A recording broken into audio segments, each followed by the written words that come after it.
August 1944. France. German headquarters watched events unfold with mounting alarm. General George S. Patton and his Third Army were tearing across France at a pace no one had anticipated. Towns fell almost daily. Entire German formations were cut off and surrounded. The front was bending, then cracking. If Patton kept moving, the entire German defensive system in the West risked collapse. Desperation forced a drastic choice. Berlin ordered the commitment of its most feared weapon, the Tiger I-72 of these heavy tanks, nearly impervious from the front. Armed with the most powerful tank gun of the war, were rushed directly into Patton's path. On paper, the decision made sense. Each Tiger could destroy multiple American Shermans before being seriously threatened. In theory, this force should have stopped Patton cold. What followed instead became a textbook example of how speed, coordination, and doctrine can defeat superior technology. When the fighting ended, fewer than 10 Tigers were still operational. The rest lay burned out, abandoned, or captured. And Patton's advance never slowed. This is the story of how American tactics dismantled Germany's elite armor, and how the legend of the invincible Tiger died in the fields of France. To understand why this outcome shocked both sides, you first need to understand what made the Tiger so terrifying. The Panzer VI Tiger was a battlefield monster. Nearly 56 tons of steel, armor thick enough to shrug off most Allied anti-tank weapons from the front, and, most feared of all, the 88mm gun. That cannon could destroy any Allied tank at distances where Allied guns could barely scratch a Tiger. Allied crews feared Tigers for good reason. A single Tiger could hold up an entire armored column. The American M4 Sherman, the backbone of Patton's forces, was outgunned and out-armored.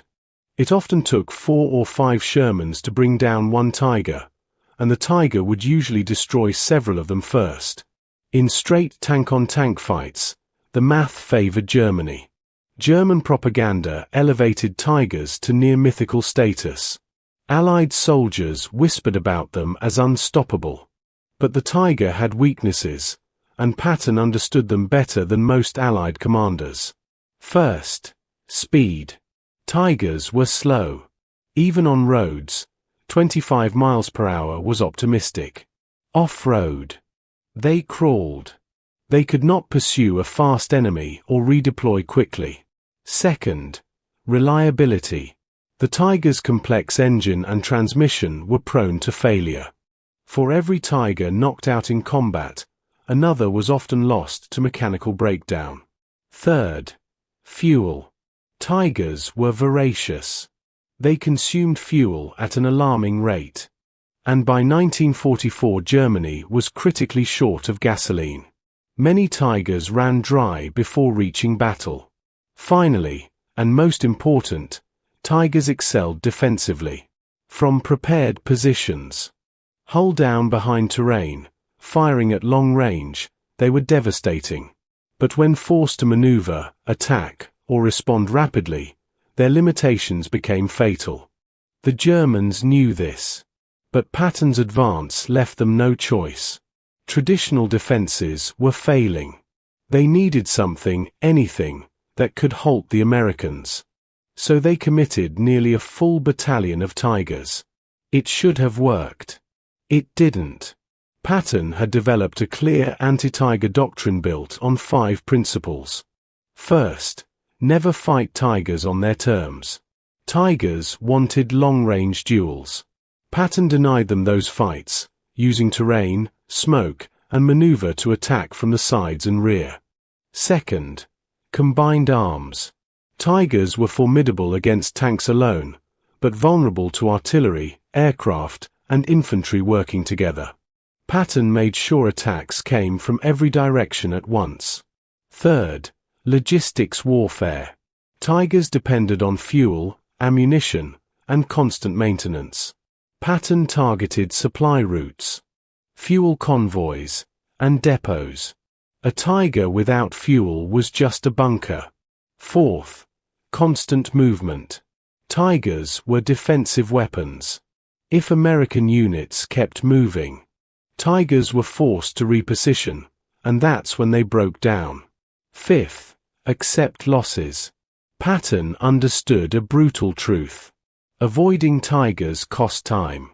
Time allowed the Germans to recover. Better to take casualties and keep moving than to stop and let the enemy regroup. These principles were drilled relentlessly. Tank commanders were discouraged from retreating. Artillery units trained for rapid response. Fighter bombers were placed on call for anti-armor missions. Patton's army didn't just fight Tigers. It hunted them. Late August 1944. The exact village names matter less than the pattern that followed. German intelligence predicted Patton's routes and positioned Tigers in textbook defensive layouts, covering open ground where American armor would have to advance. On paper, it was perfect.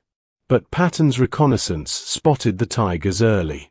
Within hours, the American advance was reorganized into multiple fast-moving columns using alternate routes. When contact occurred, Shermans did not charge head-on. Instead, artillery blanketed Tiger positions, not to penetrate armor, but to suppress crews and blind them. While Tigers buttoned up under shell fire, American tank destroyers maneuvered. Faster and armed with high-velocity guns, they sought side shots, not heroic duels. Then came the air power. P-47 Thunderbolt fighter bombers screamed overhead, dropping bombs and firing rockets. Even when they didn't destroy Tigers outright, they damaged tracks, forced crews to abandon vehicles, and shattered morale. All the while, American units kept advancing past Tiger positions, aiming for objectives beyond them. This was exactly the kind of fight Tigers could not win. The first Tigers fell to unglamorous causes. One threw a track while repositioning under fire and was abandoned. Another ran out of fuel when its convoy was destroyed. Two more broke down while trying to tow it. Several Tigers were destroyed by flanking tank destroyers while engaging Shermans to their front. Side armor failed. Ammunition cooked off. Instant kills. Two were hit by air attacks, one immobilized, the other set ablaze. All of this happened in less than 6 hours. By nightfall, more than 20 Tigers were gone. The second day was worse.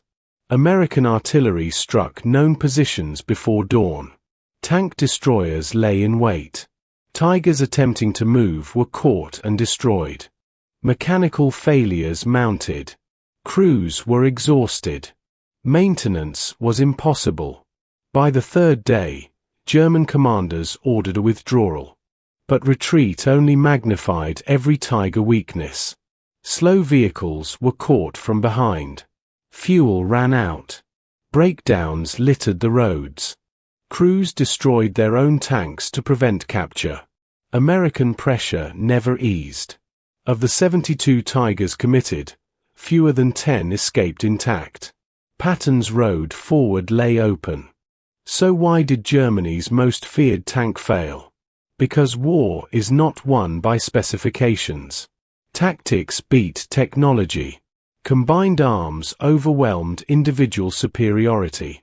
Speed and tempo denied Tigers the kind of battle they needed. Logistics collapsed under pressure. Morale cracked when crews realized they were being hunted, not feared. The Tiger was an excellent tank, used in the wrong fight against the wrong commander. Patton refused to fight on German terms. He changed the battle itself. And that lesson endures. When facing a superior weapon, don't challenge it head-on. Change the rules. Move faster. Hit everywhere at once. Never let your enemy settle. Germany sent its best to stop Patton. What they learned was simple and devastating. Even the greatest weapon in the world is useless if your enemy never lets you use it. What do you think mattered more, American tactics or German mistakes? Share your thoughts below, and subscribe for more stories where strategy defeats technology.